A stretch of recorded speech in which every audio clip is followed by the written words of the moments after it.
Electronic media print media మిత్రులందరికీ కూడా పేరు పేరున నమస్కారాలు. నాతో పాటు మా యువ మిత్రులతో పాటు అందరం కూడా ఇవాళ కలిసి ఈ తెలంగాణ రాష్ట్రంలో రేవంత్ రెడ్డి గారు ఏ విధంగా యువతని మోసం చేసిండో 18 తారీఖున కేటీఆర్ గారి నాయకత్వంలో సభ పెట్టడం జరుగుతూ ఉంది. ఏ విధంగా అయితే రేవంత్ రెడ్డి గారు రైతులని మోసం చేసిండో, పదే పదే కాళేశ్వరం కూలేశ్వరం అయిపోయిందని అబద్ధాలు చెప్పిండో,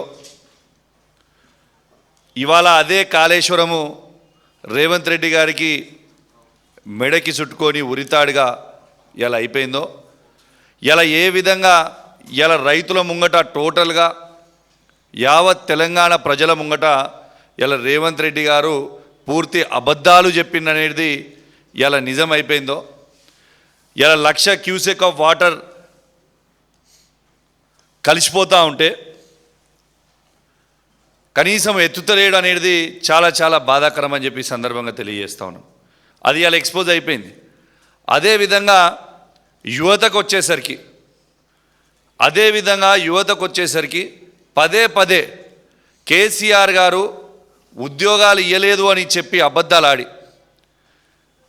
దాన్ని నిజం చేయించే ప్రయత్నం చేసిండు రేవంత్ రెడ్డి గారు.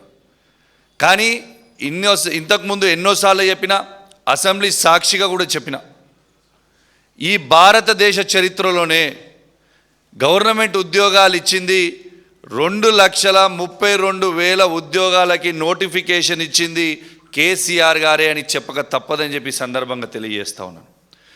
అందులో 1,67,000 ఉద్యోగాల్ని కేసీఆర్ గారు ప్రభుత్వం ఉన్నప్పుడే నింపుకున్నారు. మొన్న 60,000 ఉద్యోగాలు కూడా కేసీఆర్ గారివే ఇచ్చిన నోటిఫికేషన్ తెలుసు. ఇలా కేసీఆర్ గారు గవర్నమెంట్ ఉద్యోగాలే కాకుండా ఇలా ప్రైవేట్ రంగాల్లో కూడా ఇలా బెంగళూరు కంటే ఎక్కువగా ఇలా 10 లక్షల ప్రైవేట్ ఉద్యోగాలు కూడా కల్పించింది ఆనాడు కేసీఆర్ గారు కేటీఆర్ గారు అని పదే పదే ఇప్పటివరకు మేము చెప్పడం జరిగింది. కానీ దాని అబద్ధాలు చెప్పే ప్రయత్నం చేసిండు. ఇలా అంతా అర్థమైపోయింది. ఇలా యూత్ డిక్లరేషన్ అని అదే సరూర్ నగర్లో పెట్టి, ఆ సరూర్ నగర్లో ఏమని డిక్లేర్ చేసిరు వాళ్ళు ఆ రోజు, సంవత్సరం లోపల 2 లక్షల ఉద్యోగాలు ఇస్తాము. సంవత్సరం అయిపోయింది, 2 సంవత్సరాలు అయిపోయింది, ఇది 3వ సంవత్సరం కూడా, ఇంకొక 6 నెలలు అయితే 3వ సంవత్సరం కూడా అయిపోతాయి.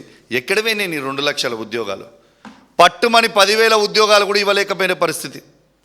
ఎటువైనా మీ 2 లక్షల ఉద్యోగాలు ఇలా యువతకి మీరు మొత్తము ఆనాడు రెచ్చగొట్టి ఇదే అశోక్ నగర్ చౌరస్తాకి, దిల్సుఖ్ నగర్లో ఉన్న ఎడ్యుకేషన్ హబ్స్కి ఆ రోజు పోయి పిల్లల్ని రాహుల్ గాంధీ గారు వచ్చి రెచ్చగొట్టిర్రు. ఆ రోజు రెచ్చగొట్టి పదే పదే చెప్పిండ్రు, మేము 2 లక్షల ఉద్యోగాలు ఇస్తున్నాము, మీరు ఎటు పరిస్థితిలో 2 ఉద్యోగాలు మీరు ఊడగొడితే మేము 2 లక్షల ఉద్యోగాలు ఇస్తామని చెప్పి ఆ రోజు రాహుల్ గాంధీ గారు రేవంత్ రెడ్డి గారు చెప్పారు. ఎక్కడ పేరియాల? అదే అశోక్ నగర్ చౌరస్తాకు వస్తావా? దమ్ముందా?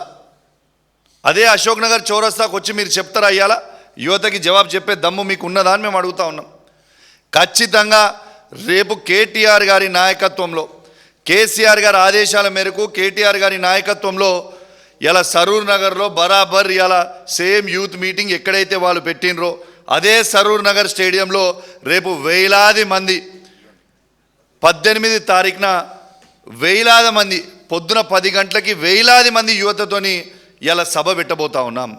ఇది పార్టీలకి అతీతంగా ఇలా నిరుద్యోగులు ఎవరైతే మోసపోయినరో, ఇలా ఎవరికైతే ఇబ్బంది హామీలు ఇచ్చి మోసం చేసిండో, అన్ని ఉద్యోగాలు అనేది మోసం చేసిండు, ఫీజు రియంబర్స్మెంట్ మోసం చేసిండు, ఇలా ఇది అది లేకుండా ప్రతిదీ కూడా ఇలా రేవంత్ రెడ్డి గారు మోసం చేసిండు. ఇలా రేవంత్ రెడ్డి గారికి అదే సరూర్ నగర్లో రేపు మేము యూత్ మీటింగ్ పెట్టబోతా ఉన్నాం. పార్టీలకి అతీతంగా 18 తారీఖున పొద్దున 10 గంటలకి సరూర్ నగర్ స్టేడియంకి తెలంగాణలో ఉన్న నిరుద్యోగ యువత మొత్తం కూడా పెద్ద ఎత్తున కదిలి రావాలి. విద్యార్థులు కూడా అందరూ కూడా పెద్ద ఎత్తున కూడా కదిలి రావాలి. ఇవాళ మన బలమేందో, ఇవాళ ఏందో మనము చూపిద్దామని చెప్పి కూడా ఈ సందర్భంగా తెలియజేస్తా ఉన్నాను. ఇవాళ మీరు ఖచ్చితంగా ప్రతి ఒక్కరు కూడా పెద్ద ఎత్తున కదిలి రావాలని మరొకసారి వారికి విజ్ఞప్తి చేస్తూ మరి అవకాశం ఇచ్చిన మీకు ప్రత్యేకంగా ధన్యవాదాలు తెలియజేస్తా ఉన్నాను. జై తెలంగాణ, జై కేసీఆర్.